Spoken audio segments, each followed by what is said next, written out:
তারপরে সবজি রান্না করব সিম দিয়ে, আলু দিয়ে পালং শাক। এই পালং শাকে অনেকে শাক মানে মাছ দিয়ে খায়, আমরাও খাই, কিন্তু আজকে আর তা করব না।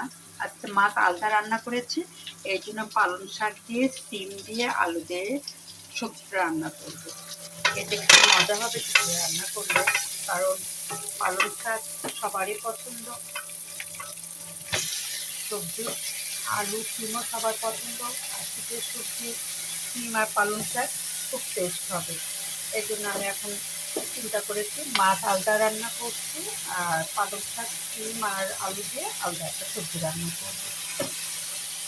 দেখুন আমি আগে আলু আর সিমটা একটু দিয়ে দিলাম, একটু কষাবো।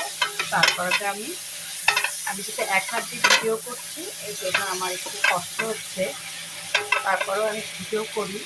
এটা হলো সিম আর আলুটা আমি একটু আগে একটু কষাই নিব, তা নাহলে আলু পালং শাক একবারে কমে যাবে। আর এই সবজিটা কিন্তু অনেক মজা, ভাত দিয়ে খেতে এটা খুব পছন্দ আমার বাচ্চাদের। তবে এটা রুটিতে খাবে না, এটা শুধু ভাত দিয়ে খাওয়ার জন্য এই সবজিটা।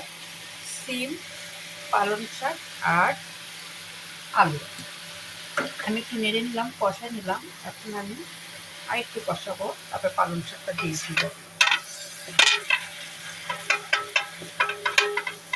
এটা আমি খুব ভালো করে একটু কষাইছি।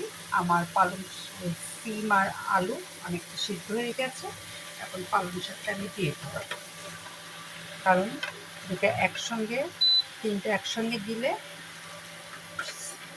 পালং শাকটা সুন্দর থাকতো না, মানে শাক শাক থাকবে না, বেশি গলে যাবে। এর জন্য আমি একটু সিম আর আলু একটু কষাই নিলাম, নিয়ে আমি পালং শাক দিয়ে দিলাম।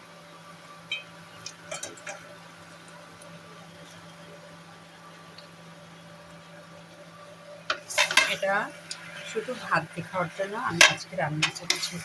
আমি কালকে সিম আলু পেঁয়াজের ফুলকি গাজর ভাজি করেছি, এর জন্য আজকে আর করবো না। আজকে একটু ব্যতিক্রম করলাম, সিম আলু আর পালং শাক। এটা খেতে খুব টেস্ট হবে। এটা ভাত দিয়ে খাওয়ার জন্য, এটা কোনো রুটি দিয়ে খাওয়া যাবে না, এটা শুধু ভাত দিয়ে খাওয়ার জন্যই এই সবজিটা রান্না করছি। তো এখানেই রাখলাম, আল্লাহ হাফেজ।